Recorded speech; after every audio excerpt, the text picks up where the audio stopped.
Good evening and welcome to Dark Softly Tales, everybody. You might have recognized a different opening. With this particular episode, I just felt like it should be something different in the background. This is the coronavirus edition of Dark Softly Tales that I told you I wasn't going to do last week, but then I decided I was going to go ahead and do it. So, there you go. That's me. We're chaos. We're flowing. So, let me get down to what I was going to actually talk about. Extraordinary times calls for extraordinary measures. And I felt called to create this extra episode and just talk about what's going on in the world right now. First off, if you are feeling anxiety and fear, that is totally valid. There's a lot of scary stuff going on right now, and there is so much uncertainty.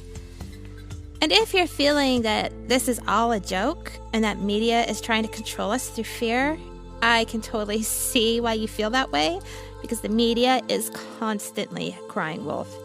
So when it calls wolf now, why should we listen? How do we know this isn't just another political ploy to control the masses?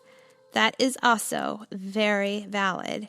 Whatever end of the spectrum that you're on, or in between, in the middle, whatever you're feeling right now, your feelings are completely valid. Right now, it's really important to meet each other wherever we're at. And I suggest that instead of reading articles or watching social media, which is really hard because I get caught up in it too, and it's hard to pull myself away, and I could work myself up into a panic as well. It's just happening to everyone. That's blah, blah, blah, blah. But what I'm asking, what I do for myself and what I'm suggesting for you is to go within yourself and seek out the answers. Humans in general have incredibly strong intuitions. We all have this gift. But in general, it's been replaced with science and logic, which there's a time and place for all of those things. But first and foremost, we must always trust our intuition, our instincts, whatever your gut is telling you. I suggest you find a quiet place, pray or meditate, or even better, both, and really listen to what comes through for you. A few weeks ago, I had decided that I was going to read a series of cautionary tales written after the Great Famine of 1315. These cautionary tales are ones that we tell even to this day.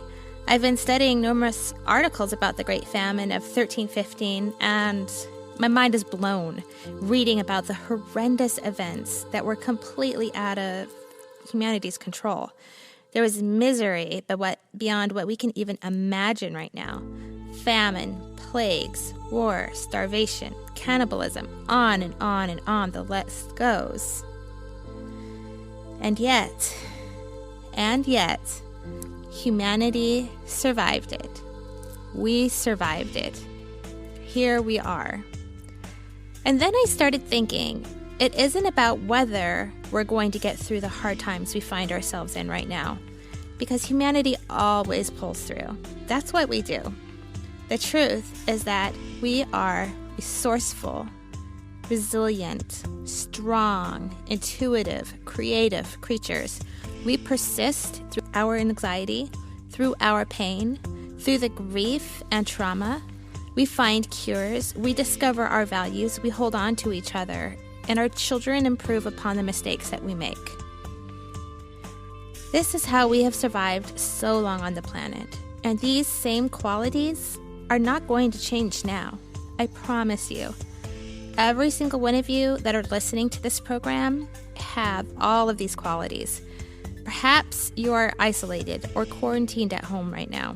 Perhaps you're working from home while your kids are going nuts. Or perhaps you can't go to your job and you've been laid off.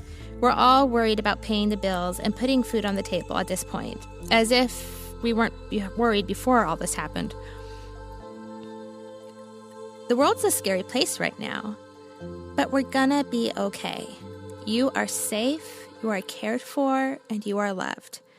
If you're all by yourself and you feel like you don't have anyone that cares about you or loves you, know that I care and I do love you. What I'd like everyone to think about right now is, what are your values? What do you care about? And how do you make those values your top priority right now? What can you cut out of your life that isn't a part of those values?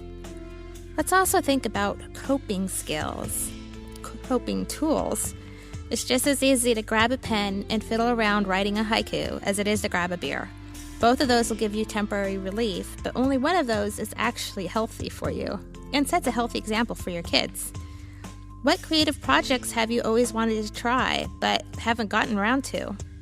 There's a ton of YouTube videos on learning how to draw, painting. Check out hot glue art. I've been working on that. There's also clay, animation. If you've been wanting to write a book, now is an excellent time to sit down and do it. Or pick up your e-reader and go discover a new author. Most libraries you can go get their app and download free books. There's also a ton of indie authors like myself that give away free books on a regular basis. You could also think about starting your own podcast. Feel free to email me and ask or Twitter me about podcasting. I don't mind talking shop at all. Or maybe you'd like to start a YouTube channel. Maybe learn how to paint your own nails and make those little itty-bitty cool details. A few years back, one of my New Year's resolutions was to draw a skull on my pinky nail every time I did my nails. I am not an artist, so that ended up being an interesting year. But by the end of the year, I got pretty good at it. And I realized that as long as it resembled a skull, people would think it was super cool and not judge me on my quality of art. And I felt pretty good about it. Let's see here. Other ideas are to start journaling. Write down 3 sentences of how you are feeling and how you can support yourself in those feelings. Which I totally credit 100% Richard Grannon for that one. Maybe start crocheting. Learn how to make whatever you have in your refrigerator right now actually taste good. That's an art in itself, and you've got time for it now, right? Or, hey, this is a good one. You could sit down and write me your true tales, a premonition, or something scary that happened to you. That's something that you could do for our True Tales to Tell in the Dark series that I would like to get going on this program pretty soon. Lots of people have promised to write in stories, but they haven't actually done that, so I'm kind of waiting on that participation piece to pick up. Or, of course, there's also our animals who are always there for a good snuggle. So that's something that we could do to reduce stress. So the point of me making this really quick episode today is this. And this is the truth. You are strong. You are resilient. You are courageous. You are intuitive. You are here at this point in time for a reason. Go inside yourself and listen, really listen. All the answers to the questions you seek are there. List your values. Let creativity be your guide to renewing your spirit in the face of fear, and give your loved ones and animals a good snuggle and find comfort in each other. Okay, and with that said, I'm signing off. Have a good day, everyone. Remember to wash your hands, proper social distancing, share the toilet paper. That sounds weird, but you know what I mean. And send a text to someone you love and ask how they're feeling. Until next Monday, shine bright, dark hearts.